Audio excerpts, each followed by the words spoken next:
Hi, I'm Dave Baker. This is episode 23 of It's Pronounced Zine. On this episode, I'm going to be talking to my good buddy, Jim Lujan, creator of such amazing independently produced cartoons as Sanjorno Must Die, John Henry Unicorn, Freak Daddy, DJ Fat Cat from the Paula Abdul Tell Me What You Want video. Let's hear about Jim's thoughts on DJ Fat Cat. Yeah, maybe, I don't know, introduce yourself, and then maybe just say kind of just a brief synopsis of who you are, and then we'll get into it, I guess. I am Jim Lujan, pronounced Jim. And it's not pronounced Jim? Lujan. I've been saying it wrong this whole time. And I'm an animator, an independent animator. I've done, what is it, maybe a shitload of cartoons? Yeah, I was going to say a metric fuckload of cartoons. A metric fuck ton of cartoons, and I also do voices and the music. You do everything. Everything for my own cartoons. Animate them, write them, produce them, direct them, do all the music, you score it, voice act, snuff film, promote, everything. Tour, all of it. Yeah, the whole shebang. And I like to have guest stars in my cartoons, though. Yeah. Because one can only play with themselves so much before they need to bring others into the room. Well, I mean, you've had a lot of people, too, like Scott Hines from Fanboy Radio. Scott Hines. One Matthew Modine. Yes. Oscar Award nominee, or Dave Foley. You might have heard of him. Yes, might have followed Kids in the Hall, Dave Foley. Yes, from the Rolling Stones. And Ruby Modine. Yes. The fantastic. The progeny of said Matthew. That's not a word. What it is. I just don't know it. It means offspring. Yeah, so I like to bring others into the fold, and one day we'll have Dave Baker in a cartoon form. Too kind. I don't have a Mickey Mouse or a Donald Duck, like a signature character. I just have, I just kind of tell weird stories that kind of take place in the same universe. So I think in that sense, it's inspired by probably Quentin Tarantino's universe, let's say, or George Lucas's, because people always mistake my stuff for George Lucas. You're constantly. You're crazy, weird, asymmetrical, like tiny armed, scratchy style. Totally looks like Star Wars. So let's talk maybe just a little bit history on. I think I might know some of this just because we've been friends for. That's a while. Another thing. Yeah, we've been friends. Dave, we have no reason to be friends. I was thinking about this the other day. We have such different tastes, but yet somehow we're drawn together in the universe. If you don't turn that goddamn I'm sorry. phone off I'm sorry, right everybody. now, David. Sorry. I was thinking about this driving up here. I was thinking it's like you and I are like cosmically connected because like there'll be things I like you probably don't like and vice versa, but yet it's like when it comes to like humor connection. Yeah, that's what I was going to say. We are have on the same page. Fucking sense of humor, but the things that we're interested in on a nuts and bolts level are very, very different. Yeah. I don't even really know. I like bolts and you like nuts. So I don't even know if they're really that different. No, they're not. They're not. I think it's just we come from different generations. So I don't even know if you could say that about me. I think someone in my age bracket you probably normally could, but come on, man. I read like all kinds of weird Silver Age comics and like listen to radio serials and like, you know what I mean? Yeah, I guess so. You know what? Actually, I'll put it to you this way. You're just a lot smarter than me. That is not true. That is not true. Is that what you want to hear? That is not true. No, but we instantly connected. Like when we first met, you instantly got on. It was effortless, and I'm always constantly learning from you, Maestro. Please. You've introduced me to lots of different artists that I had never heard of because I kind of live a lot of times in a creative bubble. I literally live in a bubble, and when I'm doing my own stuff, here comes the, writing the music and doing the voices and drawing everything. I'm always kind of isolated, and it's a very, very sad life. So thank God you have a wife. Yes. So I've like talking with you and stuff.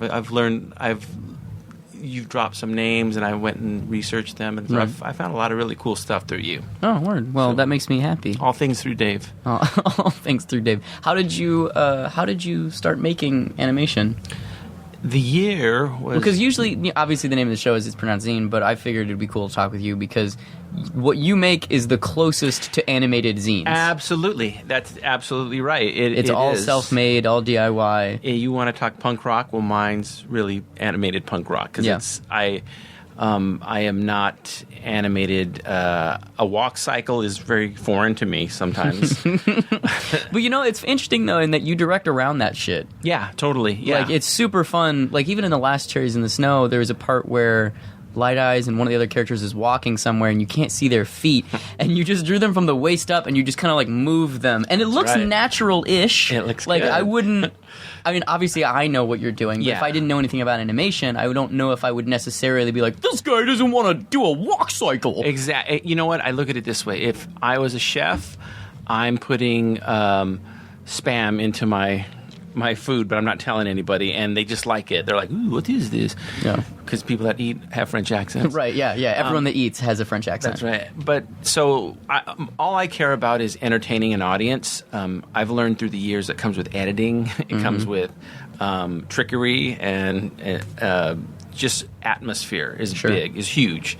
I've seen lots of animated shorts that they dwell like on the animation itself. It becomes one big fight scene, or it becomes one big animation porn. Just like they're just celebrating the fact that they can animate, and that's cool for about 40 seconds. But ultimately, it's always like the Pixar fellas say: it's story. It's all about story, and for me, that's what it's about. Even if the story, ironically, is not having a story, it's just an atmospheric journey that you're taking. You got to lead the audience somewhere and leave them satisfied.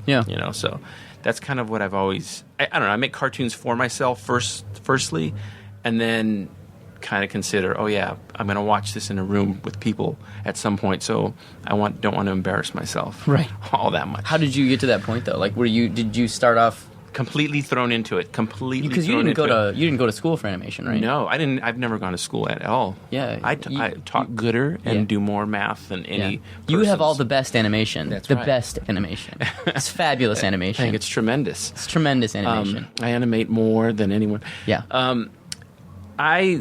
Early on, when I first started doing cartoons, they were I called them Jim Lujan's animatic cartoons.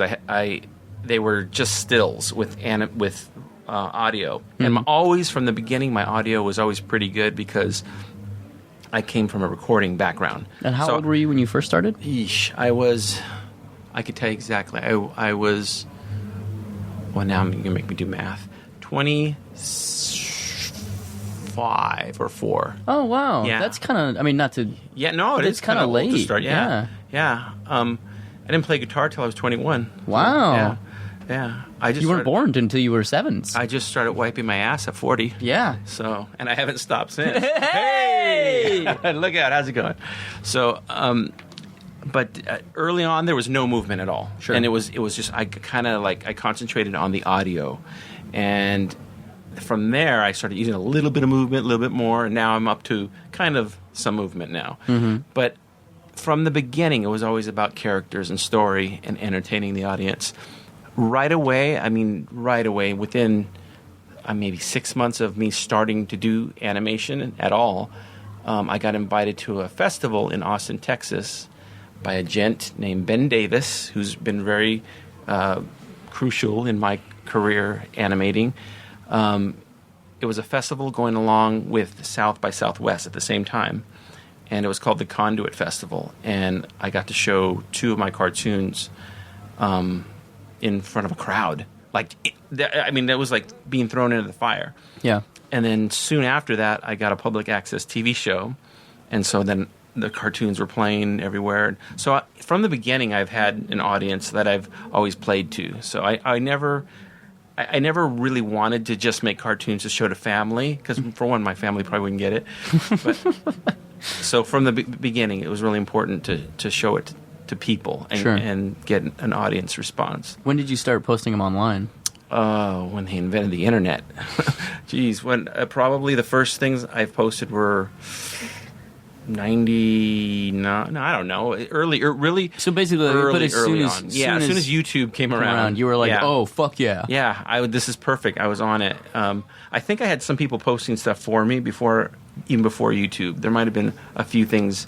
It was on a site called Blastro. Oh wow, Blastro. They used to play dance videos and all kinds of like club stuff, and then they played my cartoons. Oh, cool. So, but they were connected with that Conduit Fest as well. Sure. So that's my historical beginnings. Secret origin of Jim Lujan. So I met you, I think, online on Javier Hernandez had like a podcast, and I think we were both guests on the podcast on like a DIY self-publisher roundtable thing where it was like you, me, and a couple other people, and we were talking about like how basically just how to make shit on your own. Right. But yeah, so the first thing I saw from you, I don't remember if it wasn't San Giorno because that's more recent. No, but I feel like it was one with there's one with a disc jockey and a party. Yeah. I feel like I did a cartoon called DJ Disrespect. Yes. And it was about,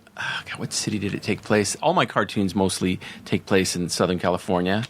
I think it was like in Torrance or something like that. I don't remember. But this, for no explained reason, this DJ, he does house parties, has an English accent, really bad English accent. And he's doing these, parties with, hardcore cholos and things like that. And he's talking like this, and he's spinning discs. And that was probably, you're right, that was around the time I met you. And then soon after that, I did your favorite cartoon of all time. It's my favorite cartoon that you've ever made. Tell the people what it is. It's called John Henry Unicorn. Yes. And it's a cultist style, like Southern cult leader called John Henry Unicorn. Yeah. And the reason I love it so much is one, because it's actually a really great short story. Like it's got a nice twist at the end. It's got a fun beginning, middle, and end. It's very. It's not just like a scene from a movie or something. It's a very well thought out little story.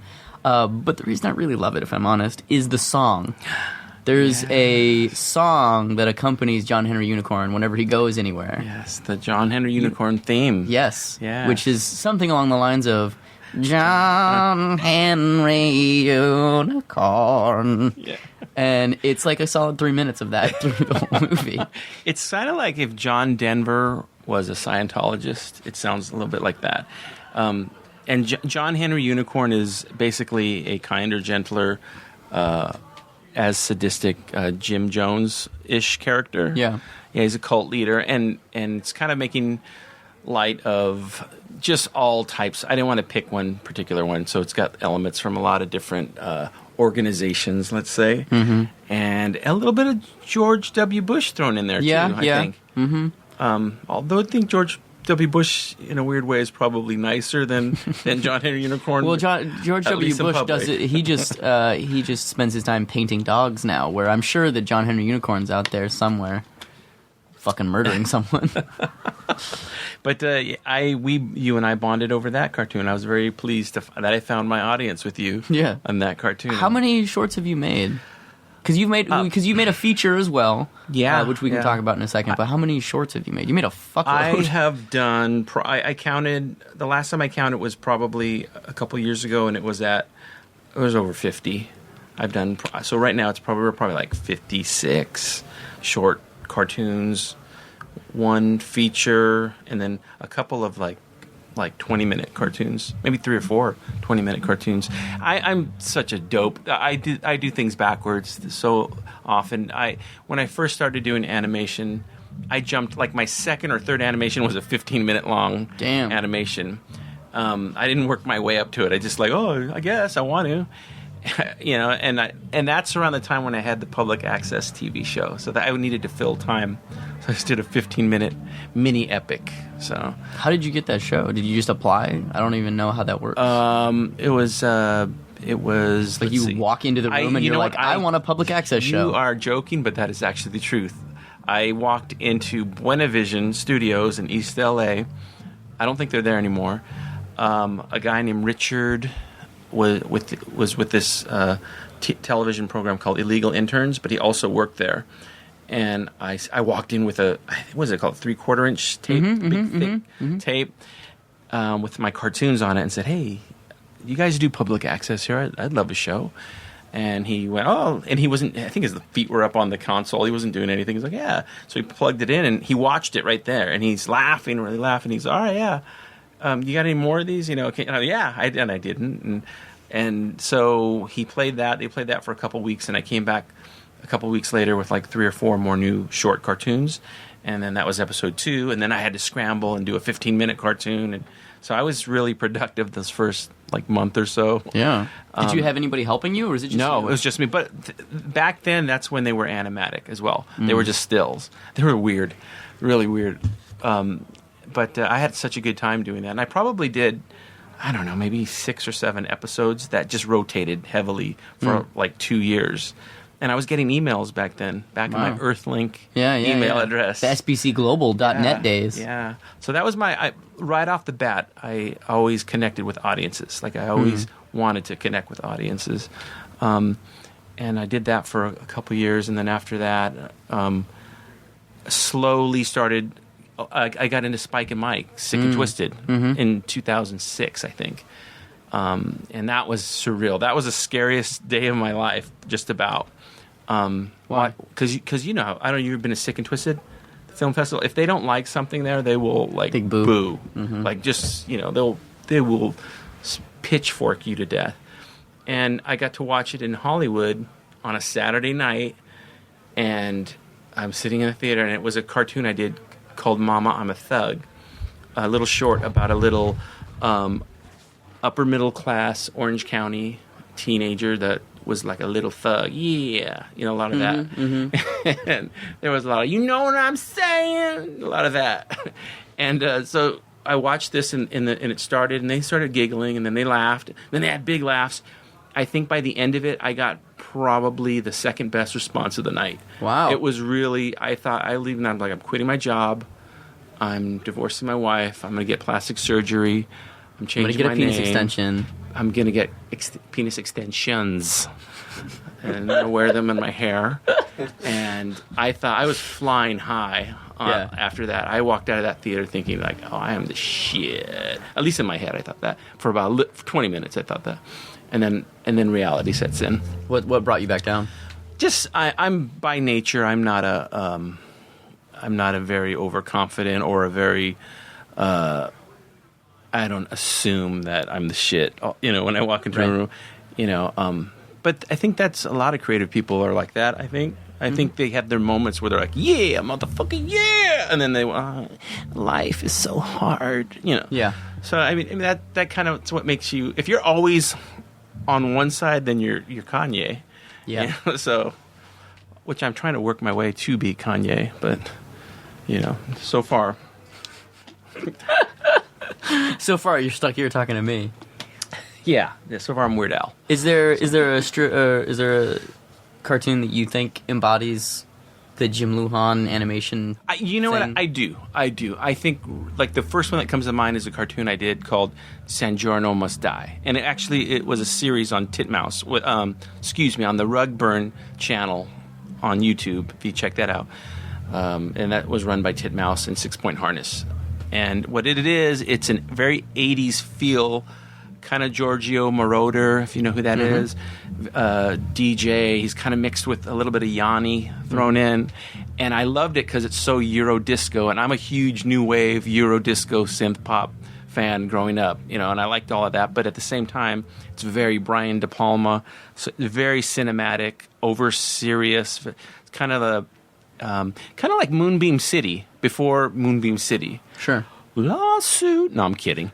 And it's kind of like with the shades, you know. Well, also, like, I feel like in that specific series, you push not only, like, really black, dark shadows and stuff, because a lot of it takes place in, like, nightclubs and that kind of shit, but also there's something about the way that your style of literally putting pen to paper and drawing meshes with, like, strobe lights and, like, you know, having like sweeping like spotlights and that kind of stuff. I don't know why, but I know what you're talking about. It's kind of like when you like here at Meltdown tonight, I was looking at some of the comics out there.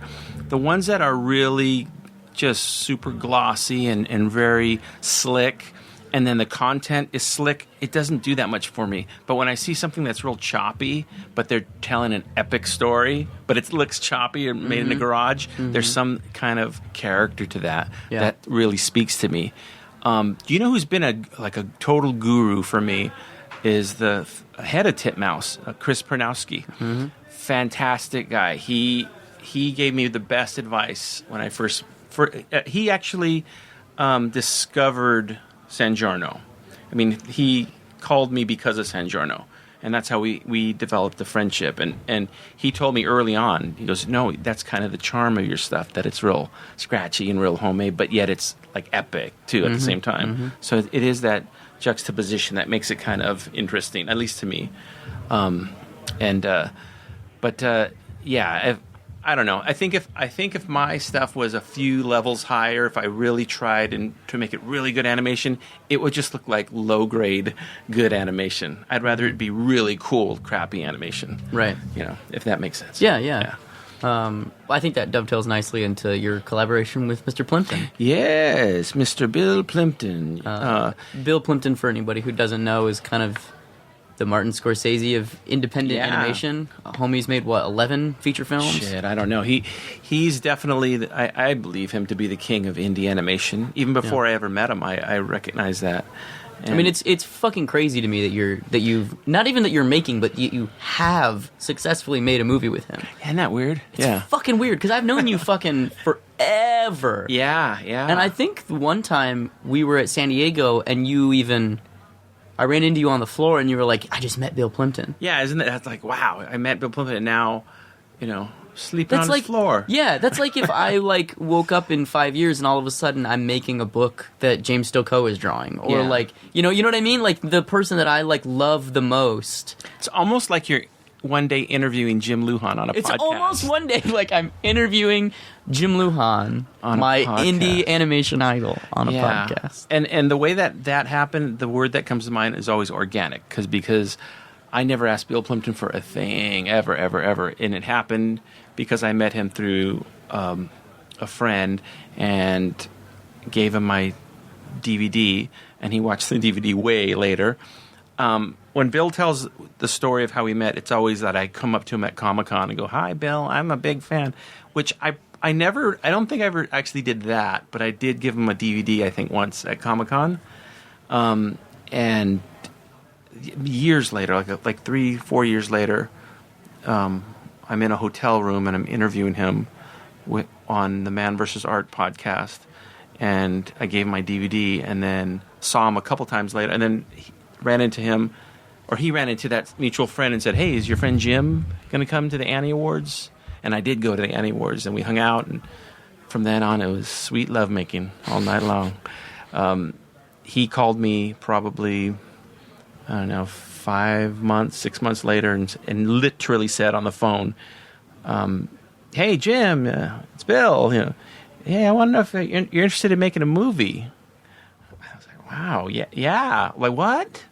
Like how? Like what do you mean?" And he said, "Yeah." He goes, first of all, he started the conversation with the nicest compliments, And, he said, "Oh, I love your voices, and they're great, and your characters are so rich, and, your world, and I said, "Yeah, well," and I wasn't sure what he wanted me to do. I'm not a good animator, not on his level. And he said, "Well, I'd like you to design it and write it. I want to use your voices. You can do the music if you want, what?" And he said, "I'll animate it, produce it, and direct it." And I was like, shit. That's literally what I said right there. And then you passed the fuck out. I said, "Well, how much money we talking, Bill?" No. I was like, "Hell yes, sign me up." I go, "Yes, done. It's a done deal." And then the next phone call was, I talked to him a couple days later, and I said, "No, you know what, Bill? You pick the characters. You like my world or whatever. You pick the characters, because I don't want to say here's a story I want you to tell," because I wanted him to be really into it. So he picked a handful of characters, and he liked a biker gang that I created called the Inland Emperors.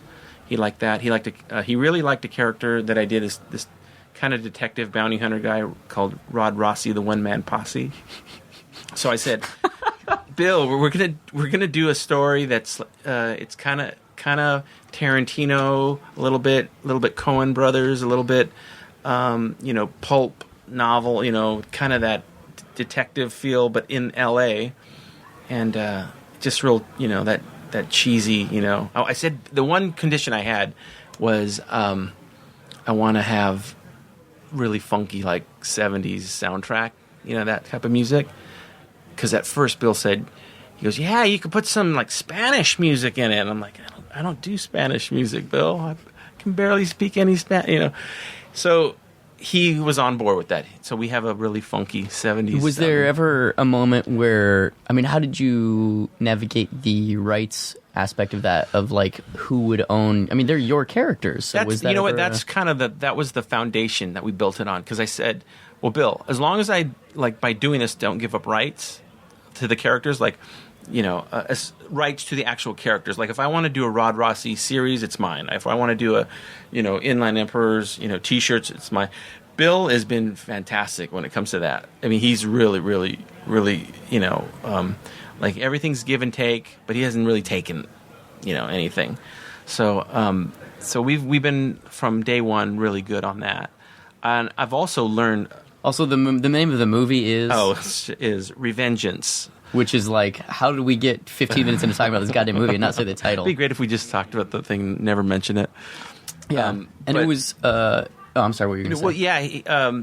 So that was established early on.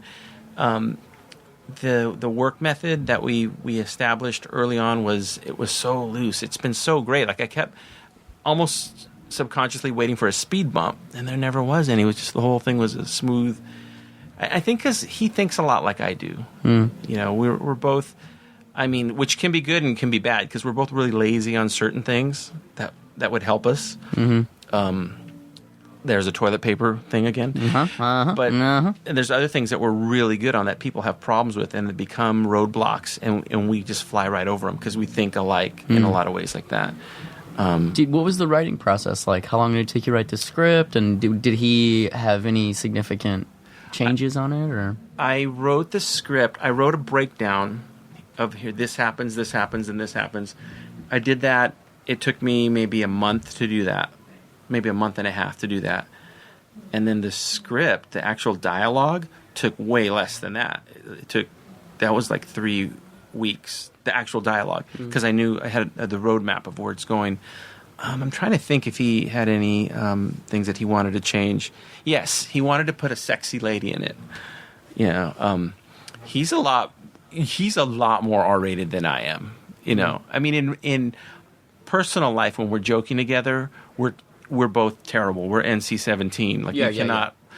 It's horrible. We should be locked up. But the stuff we put out there in public, well, I don't know. Sometimes you borderline NC-17. But the stuff I put out is usually PG-13. Yeah. It's because I had a complex about my parents growing up, seeing my stuff, I think. But he doesn't care. He does not care. He'll put whatever out. He doesn't censor himself at all. And he kind of I think part of him enjoys, fucking with people a little bit. I think he kind of likes the whole making people uncomfortable with his humor, and that makes sense. Did he just make a Hitler movie? Yes, he did. Yes, that was before me.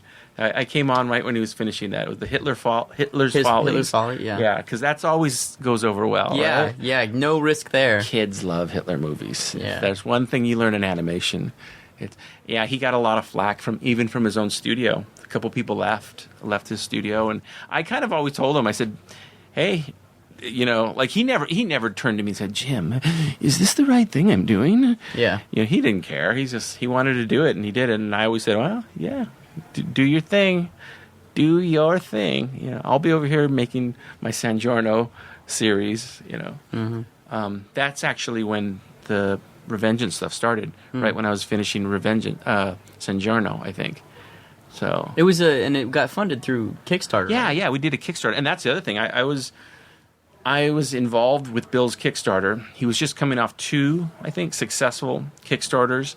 and then we asked for 80,000, and I was like totally nervous about it. I'm like, am I going to be the one guy that ruins Bill Plympton's Kickstarter? You know? Yeah, totally. That would be like, oh yeah, everything was great till Jim fucked everything up. Yeah. Oh, you're that Jim Lujan. Oh, I've heard so many things about you. Hi, nice to meet you. But we did it. And when we met the goal, again, I felt really like satisfied and happy.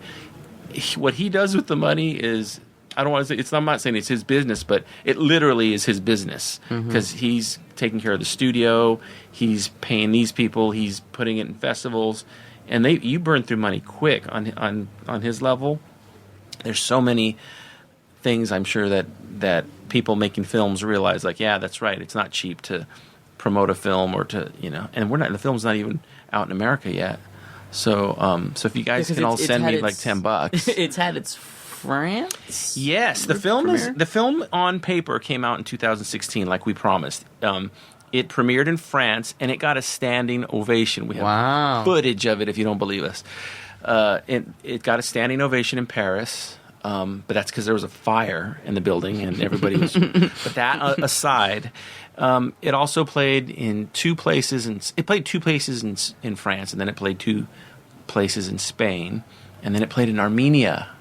Yeah, I'm big in Armenia, man. bro. I'm fucking huge in Armenia. I'm huge, bro. You don't know me? I'm fucking Jim Lujan, bro. It goes System of a Down, then Jim Lujan, then Araxia Carpathian.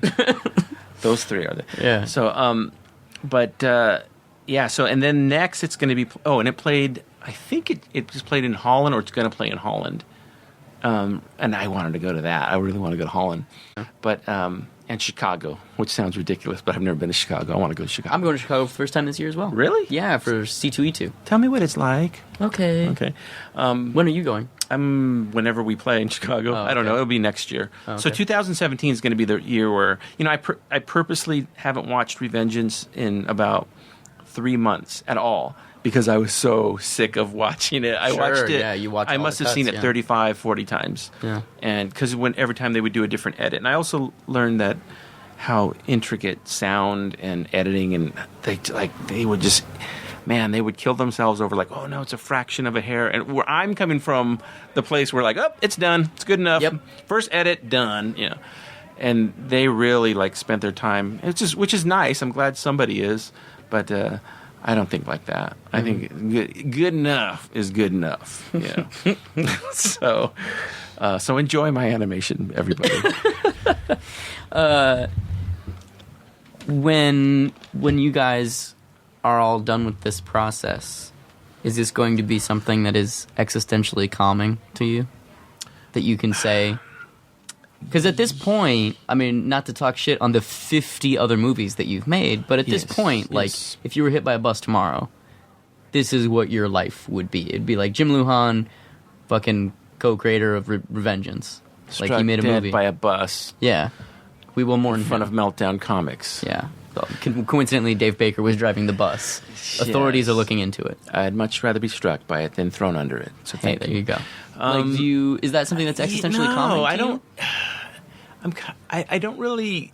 My mind doesn't operate in that. My mind is just, girls just want to have fun. Mm-hmm. I just want to have fun all the time. I don't really think about, my legacy. There is, I don't know, there are times where I do look back and go, I kind of go in, I get in phases. I get really into a television show for 4 or 5 months, and then I move on. And I get like that with my own stuff. So I don't immediately when I finish one project, even before I'm done, I'm already like, well, man, I want to do the next one instead. Totally. I want to be done with this and do the next one. I'm sure a lot of creatives out there do the same. So I don't even think about the legacy, I guess you could say. I do think about the branding. Like, will this go with the other stuff I've done? And how does this fit in with the other body of work that I've created? I've always felt that's important. But I don't know. I don't think... I'm going to leave legacy to the historians, David. That's basically what I'm saying. No, but I mean, I guess I I remember one time you were having a conversation with somebody, it might have even been me, where you were saying, man, all I want to do is just, write a movie and then have somebody else animate it. It was you. Yes, was it? It was you, and you had the greatest quote. I tell people about this still. I think we were at San Diego Comic-Con, and we were walking around at 2 a.m., and I said, I don't know, we were talking about ultimate goals. And I said, my ultimate goal is to design a movie, write it, maybe storyboard it, voice most of it, a lot of it. I want to do the music to it too, but I don't want to draw it. I want to have somebody else draw it and animate it, but kind of in my style. And you're like, dumbass, that's what you've just done with Bill Plympton. And I was like, oh, yeah, that's right.